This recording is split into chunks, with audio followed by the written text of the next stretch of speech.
ನಮಸ್ತೆ ಸ್ನೇಹಿತರೆ. ಒಂದು 8ರಿಂದ 10 ಲವಂಗ ಇದ್ದರೆ ಸಾಕಾಗುತ್ತೆ. ಹೆಚ್ಚು ಕಷ್ಟಪಡುವಂಥ ಸಾಧ್ಯತೆ ಇಲ್ಲ.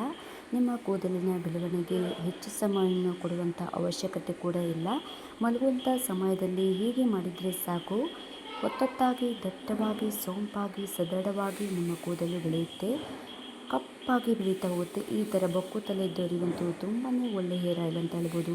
ಒಂದು ವಿಪರೀತವಾಗಿ ಹೇರ್ ಫಾಲ್ ಆಗ್ತಾ ಇದ್ದರೆ ಈ ಒಂದು ಮನೆಮದ್ದು ತುಂಬಾ ಒಳ್ಳೆಯದು ಅಂತ ಹೇಳ್ಬೋದು. ಫಸ್ಟ್ ವಾಶಲ್ಲಿ ಹೇರ್ ಫಾಲ್ ಕಂಟ್ರೋಲಿಗೆ ಬರುತ್ತೆ. ಇನ್ನು ಎಲ್ಲ ಹೆಣ್ಮಕ್ಳಿಗೆ ಒಂದು ಒಳ್ಳೆಯ ಆಸೆ ಇರುತ್ತೆ, ನಮ್ಮ ಕೂದಲು ಸೊಂಪಾಗಿರಬೇಕು, ಸಿಲ್ಕಿ ಆಗಿರಬೇಕು ಅಂತ. ಆದರೆ ಈಗಿನ ನಮ್ಮ ಜೀವನ ಶೈಲಿ ಹೇಗಿದೆ ಅಂದರೆ ಹೇರ್ ಕೇರ್ಗೆ ರೂಟೀನ್ಗೆ ಕೇರ್ ಕೊಡಲಿಕ್ಕೆ ಸಮಯ ಇರೋದಿಲ್ಲ. ಅಷ್ಟು ಬ್ಯುಸಿಯಾಗಿರ್ತೀವಿ, ಕೆಲಸದ ಒತ್ತಡ ಜಾಸ್ತಿ ಆಗಿರುತ್ತೆ. ಅಂಥವರಿಗೆ ಈ ಒಂದು ಮನೆಮದ್ದು 100% ಆಗಿ ವರ್ಕ್ ಆಗುತ್ತೆ. ಇನ್ನು ಈ ಒಂದು ಮನೆಮದ್ದನ್ನು ಮಾಡ್ಕೊಳ್ಳೋಕ್ಕೆ ನೀವು ದುಡ್ಡು ಕೊಟ್ಟು ಹೊರಗಡೆ ಏನನ್ನು ತರುವಂಥ ಅವಶ್ಯಕತೆ ಇಲ್ಲ. ನಮ್ಮ ಅಡುಗೆ ಮನೆಯಲ್ಲಿ ಸಿಕ್ಕುವಂಥ ಒಂದು ಚಿಕ್ಕ ಪದಾರ್ಥ ಸಾಕು, ಆದರೆ ರಿಸಲ್ಟ್ ಮಾತ್ರ 100% ಸಿಕ್ಕೇ ಸಿಗುತ್ತೆ. ಇನ್ನು ಈ ಒಂದು ಮನೆಮದ್ದನ್ನು ಹುಡುಗರು, ಹುಡುಗಿಯರು, ದೊಡ್ಡವರು ಹಾಗೆ ಚಿಕ್ಕ ಮಕ್ಕಳಲ್ಲೂ ಕೂಡ ಇದನ್ನು ಯೂಸ್ ಮಾಡ್ಬೋದು. ಯಾವ ರೀತಿಯಾಗಿ ಮಾಡ್ಕೊಂಡು ಬರೋದು ಅನ್ನೋದನ್ನು ನೋಡೋಣ. ಅದಕ್ಕೂ ಮುಂಚೆ ವಿಡಿಯೋ ಇಷ್ಟ ಆದರೆ ಸಬ್ಸ್ಕ್ರೈಬ್ ಮಾಡ್ಕೊಳ್ಳಿ, ಲೈಕ್ ಕಮೆಂಟ್ ಕೊಡೋದನ್ನು ಮರಿಬೇಡಿ. ಮಾಡ್ಕೊಳ್ಳೋದಕ್ಕೆ ನಾನಿಲ್ಲಿ ಲವಂಗನ ತೊಗೊಂಡಿದ್ದೀನಿ. ಇಷ್ಟು ಲವಂಗ ಇದ್ದರೆ ನಮಗೆ ಆರಾಮಾಗಿ ಕೂದಲಿಗೆ ಹೇರ್ ಆಯಿಲ್ ಮಾಡಿಕೊಂಡು ಸದೃಢವಾಗಿ ಬೆಳಲಿಕ್ಕೆ ಹೆಲ್ಪ್ ಆಗುತ್ತೆ. ಈ ಲವಂಗದಲ್ಲಿ ವಿಟಮಿನ್ ಕೆ ಮತ್ತು ವಿಟಮಿನ್ ಇ ಮತ್ತು ಬೆಟಾ ಕ್ಯಾರೋಟಿನ್ ಅಂಶ ಇರೋದ್ರಿಂದ ನಮ್ಮ ಕೂದಲು ಬುಡದಿಂದ ಸದೃಢವಾಗಿ ಬೆಳೀಲಿಕ್ಕೆ ತುಂಬಾ ಉಪಯುಕ್ತ. ಹೇರ್ ಫಾಲ್ ಕೂಡ ತುಂಬಾ ಕಡಿಮೆ ಆಗುತ್ತೆ.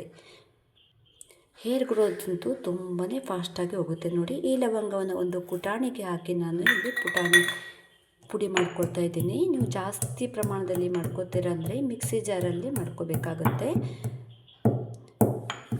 1-2ರಿಂದ 8 ಅಲ್ವಾ, ನಾನು ಸಣ್ಣ ಪುಟಾಣಿಯಲ್ಲಿ ಹಾಕ್ಕೊಂಡು ನೈಸಾಗಿ ಪೌಡ್ರ್ ಮಾಡ್ಕೋಬೇಕು. ನಿಮಗೆ ಯಾವುದು ಸುಲಭ ಅನಿಸುತ್ತೋ ಆ ವಿಧಾನದಲ್ಲಿ ಲವಂಗವನ್ನು ಪೌಡ್ರ್ ಮಾಡಿ ಎತ್ತಿಟ್ಕೋಬೇಕು. ಇನ್ನು ಈ ಲವಂಗದಲ್ಲಿ ಆ್ಯಂಟಿಸೆಪ್ಟಿಕ್, ಆ್ಯಂಟಿ ಮೈಕ್ರೋಬಿಯಲ್, ಆ್ಯಂಟಿ ಫಂಗಲ್ ಕಾಂಪೌಂಡ್ಸ್ ತುಂಬಾ ಜಾಸ್ತಿ ಆಗಿರುತ್ತೆ. ಇದು ನಮ್ಮ ಸ್ಕಾಲ್ಪ್ನಲ್ಲಿ ಆಗುವಂಥ ಇನ್ಫೆಕ್ಷನ್ನ ದೂರ ಮಾಡುತ್ತೆ, ಕೂದಲನ್ನು ಸದೃಢ ಮಾಡ್ತಾ ಹೋಗುತ್ತೆ, ಬೆಳವಣಿಗೆಯನ್ನು ಜಾಸ್ತಿ ಮಾಡ್ತಾ ಹೋಗುತ್ತೆ, ಸೊಂಪಾಗಿ ಕೂದಲು ಬೆಳಲಿಕ್ಕೆ ಹೆಲ್ಪ್ ಮಾಡುತ್ತೆ. ಇನ್ನು ನಮ್ಮ ಸ್ಕಾಲ್ಪ್ನಲ್ಲಿ ಬ್ಲಡ್ ಸರ್ಕ್ಯುಲೇಷನ್ನ ಜಾಸ್ತಿ ಮಾಡುತ್ತೆ, ಹೊಟ್ಟನ್ನು ನಿವಾರಣೆ ಮಾಡ್ತಾ ಹೋಗುತ್ತೆ. ತುಂಬ ಬೇಗನೆ ಆಗುವಂಥ ಬೆಳೆ ಕೂದಲನ್ನು ನಿವಾರಣೆ ಮಾಡಲಿಕ್ಕೆ ಇದು ನೈಸಾಗಿ ಪೌಡ್ರ್ ಆಗಿರುವಂಥ ಲವಂಗದ ಪುಡಿಯನ್ನು ಒಂದು ಸೈಡಿಗೆ ಎತ್ತಿಟ್ಕೊಳ್ತೀನಿ. ಈ ಕಡೆ ಒಂದು ಬೌಲಿಗೆ ನಾನಿಲ್ಲಿ ಒಂದು 3 ಸ್ಪೂನ್ ಆಗುವಷ್ಟು ಕೊಬ್ಬರಿ ಎಣ್ಣೆಯನ್ನು ಹಾಕ್ಕೊಳ್ತಾ ಇದ್ದೀನಿ. ಅಥವಾ ನೀವು ಯಾವ ಎಣ್ಣೆನ ರೆಗ್ಯುಲರ್ ಆಗಿ ಬಳಸ್ತೀರೋ ಆ ಎಣ್ಣೆನೇ ಬಳಸ್ಬೋದು. ಹರಳೆಣ್ಣೆ ಆಗಿರ್ಬೋದು, ಬಾದಾಮಿ ಆಗಿರ್ಬೋದು, ಯಾವ ಎಣ್ಣೆ ಬಳಸ್ತೀರೋ ಆ ಎಣ್ಣೆನ ನೀವು ತಗೊಳ್ಳಿ. ಇದ್ರ ಜೊತೆಗೆ ನಾನಿಲ್ಲಿ ಅರ್ಧ ಸ್ಪೂನಷ್ಟು ಹರಳೆಣ್ಣೆಯನ್ನು ತಗೋತಾ ಇದ್ದೀನಿ.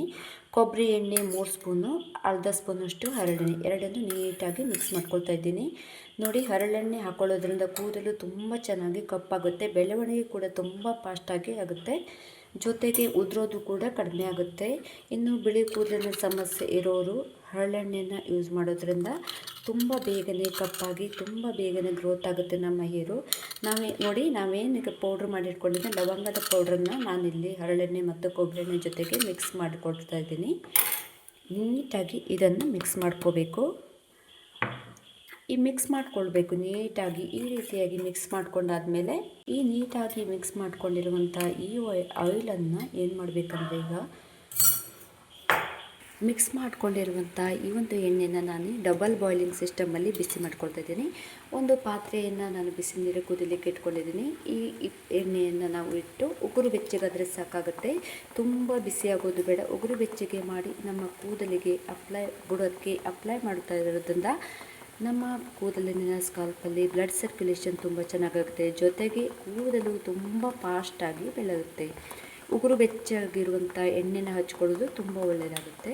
ನೋಡಿ, ಇದಾಗಿದೆ. ಈಗ ಈ ರೀತಿ ಮುಟ್ಟಿದ್ರೆ ಬೆಚ್ಚಗಾದರೆ ಸಾಕಾಗುತ್ತೆ. ಉಗುರು ಬೆಚ್ಚಗೆ ತುಂಬ ಬಿಸಿಯಾಗಿರುವಂಥ ಎಣ್ಣೆನ ಹಚ್ಕೋಬಾರ್ದು, ಉಗುರು ಬೆಚ್ಚಗಿರುವ ಎಣ್ಣೆಯನ್ನು ಹಚ್ಕೋಬೇಕು. ಇದನ್ನು ನೀವು ಶೋಧಿಸ್ಕೊಳ್ಳೋದಾದರೆ ಶೋಧಿಸ್ಕೋಬೋದು, ಇಲ್ಲಾಂದರೆ ಇದನ್ನು ನೀವು ಹಾಗೆ ಯೂಸ್ ಮಾಡ್ಬೋದು. ನೋಡಿ, ಲವಂಗದ ಪೌಡ್ರು ಫುಲ್ ಕೆಳಗಡೆ ಬಂದಿರುತ್ತೆ, ಮೇಲ್ಗಡೆ ಇರುವಂಥ ಎಣ್ಣೆಯನ್ನು ನೀವು ಹಚ್ಕೋಬೋದು. ಇಲ್ಲಾಂದರೆ ಫುಲ್ ಮಿಕ್ಸ್ ಮಾಡಿ ಹಚ್ಕೋತೀರ ಅಂದರೆ ಆ ರೀತಿ ಕೂಡ ಯೂಸ್ ಮಾಡ್ಬೋದು. ನೋಡಿದ್ರಲ್ಲ, ಕೇವಲ 5 ನಿಮಿಷದಲ್ಲಿ ಅತ್ಯಂತ ಪವರ್ಫುಲ್ ಆದಂಥ ಒಂದು ಆಯಿಲ್ ರೆಡಿಯಾಗಿದೆ.